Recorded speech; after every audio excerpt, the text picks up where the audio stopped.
तो आज हम लोग डबल सेकंड जो है इसमें हम लोगों ने लास्ट जो टॉपिक कर लिया था कवर अप कर लिया वो की डायग्राम कर लिया। की डायग्राम जितने भी की डायग्राम हैं वो सारे के सारे आपका पेपर के लिए इम्पोर्टेंट है, जो कम से कम तो 30 मार्क्स वहाँ से आप अर्न कर सकते हो की डायग्राम से। तो सभी की डायग्राम को आप लोगों से रिक्वेस्ट है उसको याद कीजिए, 2 बार 3 बार शीट बना करके देखिए, क्योंकि ये की डायग्राम आपका फाइनल पेपर में आएगा ही आएगा। और अगर आपको की डायग्राम पता है तो आपके 30 नंबर यहाँ से हो जाते हैं। और अर्थिंग आपने 2 अर्थिंग पढ़ा था, कौन कौन सा, पाइप अर्थिंग और प्लेट अर्थिंग। ये यहाँ से एक क्वेश्चन 10 नंबर का फिक्स है, तो पाइप अर्थिंग प्लेट अर्थिंग में से एक क्वेश्चन आएगा और दूसरा की डायग्राम हो गया, 2 क्वेश्चन तो ये हो गया। उसके बाद 3-4 छोटे छोटे डिफिनेशन पढ़ा था, अर्थिंग होता क्या है, मेथड ऑफ अर्थिंग, अर्थिंग कैसे रिड्यूस कर सकते हैं। तो ये सब चीज से 15 नंबर क्वेश्चन आपके पास वहां से आता है। लेकिन 2-1 क्वेश्चन एक जगह से और आता है, छोटे क्वेश्चन है, आज हम लोग उसके बारे में डिस्कस करेंगे। सबसे पहले एक तो टॉपिक इसमें गवर्निंग स्पेसिफिकेशन।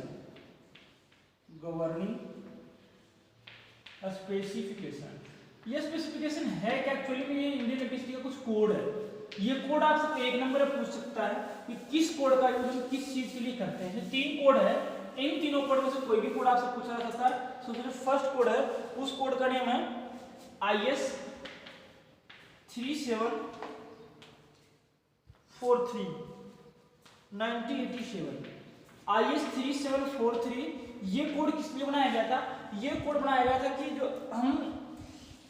जो अर्थिंग का प्रैक्टिस करते हैं तो प्रैक्टिस ऑफ अर्थिंग के लिए इस कोड का यूज किया गया था। कौन कौन सा, IS 3743 1987। दूसरा जो कोड है आपके पास में, वो कोड आपके पास में कौन सा है, वो है 1956। 1956 जो कोड है वो इंडियन इलेक्ट्रिसिटी के रूल से बनाया गया। उसमें क्या रूल होता है कि जितने मोटर है बॉडी उस सभी क्या करेंगे, हम अर्थ करेंगे, अर्थ का रेजिस्टेंस कितना होना चाहिए, 0 से 5 ओम होना चाहिए। उसके बाद में तो अलग अलग 0.5 सॉरी बड़े बड़े जो लार्ज सोल्यूशन 0.5 ज़्यादा नहीं होना चाहिए, और मैक्सिमम कितना होना चाहिए 0 से 5 के बीच तक ही आपका रेजिस्टेंस होना चाहिए, वेरी करते रहना चाहिए, ज्यादा नहीं होना चाहिए। तो ये सब सारे के सारे क्या है 1956 में। उसके बाद में तीसरा जो कोड है वो है 1985। 1985 क्या है कि ये नेशनल सेफ्टी कोड है इलेक्ट्रिसिटी का। तो ये तीन कोड आपसे पूछा जा सकता है, जिसके बारे में आपको बार-बार पूछा जाता है कि आप ये कोड किस चीज के लिए यूज करते हैं। तो ये अगर आएगा तो तीनों ही आएगा IS स्पेसिफिकेशन का क्वेश्चन, अदरवाइज इतना ज्यादा इंपॉर्टेंट क्वेश्चन है भी नहीं है, लेकिन आपके सिलेबस में था तो इसलिए इसको डिस्कस करना हमारे पास जरूरी था। उसके बाद इसमें और भी 2 टॉपिक बचा हुआ है। वो एक टॉपिक क्या है कि layout of distribution transformer, layout, earthing layout, earthing layout of distribution transformer. तो देखो अर्थिंग लेआउट बनाने का मेन रीजन क्या होता है कि हमारे पास किस जगह पे हम अर्थिंग कनेक्शन का यूज कर रहे हैं। सिंपल सी बात यह है कि अर्थिंग कनेक्शन जितने भी डिस्ट्रीब्यूशन स्टेशन हो चाहे सब स्टेशन हो, सभी जगह पे इसका यूज होगा ही होगा, क्योंकि जब तक हम अर्थिंग नहीं करेंगे तो हमारे पास क्या है कि रिस्क ऑफ इलेक्ट्रिक शॉक, मतलब बिजली के शॉक लगने की संभावना क्या होता है आपके पास बढ़ जाता है। तो इसलिए हम मोस्टली सभी जगह पे क्या करते हैं, अर्थिंग करते हैं। तो इसमें डिस्ट्रीब्यूशन ट्रांसफार्मर के क्या करते हैं, अर्थिंग करते हैं। और अर्थिंग कहीं भी करते हैं तो कहाँ पे करते हैं, जिसका जो बॉडी होता है ना, किसी भी ट्रांसफार्मर होता है, कोई भी मशीन है, उसकी बॉडी पे क्या करते हैं कि एक वायर कैसे कर सकते हैं, पाइप, या तो पाइप लेकर धरती के अंदर में गाड़ दें या फिर प्लेट, इन दोनों में से किसी को पाइप या प्लेट को धरती के अंदर में गाड़ करके वहां से क्या करते हैं, वायर ले आकर क्या करते हैं, जो उसका जो बॉडी है वहां पे क्या करते हैं, इस प्रोसीजर में उसको टच करवाते हैं।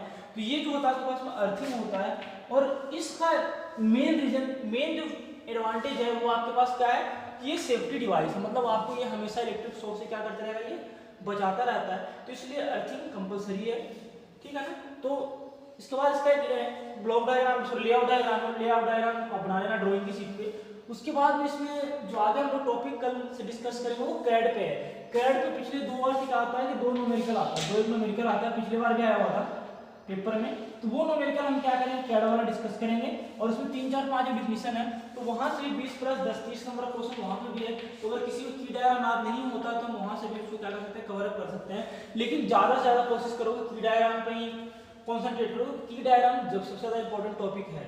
और इसके बाद जैसे ही 2-3 दिन मैक्सिमम लगेगा इसको खत्म होने में, उसके बाद जो हमारे पास टाइम, जितने भी टाइम बचेंगे, तो अब हम लोग जो नया जो पैटर्न स्टार्ट करने जा रहे हैं वो क्या होगा, प्रैक्टिस सेशन। प्रैक्टिस सेशन हम लोग करेंगे क्या कि जैसे कि कोई भी एक पेपर का सोल्यूशन, मतलब कि हम पेपर दे देंगे, सुबह इसमें डाल दोगे पेपर, तो आप उसको क्या करोगे, खुद से सोल्व करोगे। सिंपल सी बात है, आपको सोल्व खुद से ही करना है।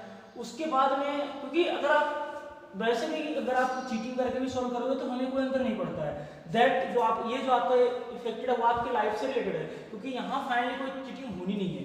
तो आप लोग खुद से उसको कोशिश करो, जितना आपको आता है उतना आप खुद से लिखो और अपने आप को कंपेयर करो कि आप एट प्रेजेंट एग्जाम होता तो आप कहाँ पे खड़े हो, ठीक है ना।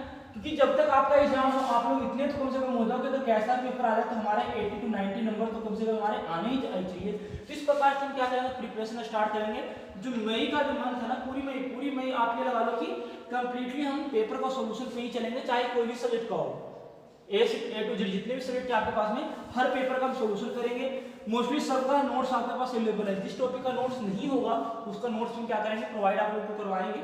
तो आप लोग थोड़ा सा सीरियस होकर के पढ़ाई स्टार्ट कीजिए, क्योंकि फाइनली इससे आप लोग भी डिपेंड है, क्योंकि अगर तो पढ़ोगे नहीं तो आगे प्रॉब्लम आएगी लाइफ में। तो और जो अगर पढ़ करके ही आप पास भी हो सकते हो, अच्छे नंबर भी आ सकते हैं। और जितना अगर आप सीट लिख के आओगे उतना ज़्यादा आपके नंबर आएंगे। तो इस बार चेकिंग हुई, वैसे इतना हार्ड करेगा नहीं, लेकिन फिर भी हमारे पास क्या है ऑप्शन कि पढ़ाई कम करें, एक्यूरेट तो कम से कम बने।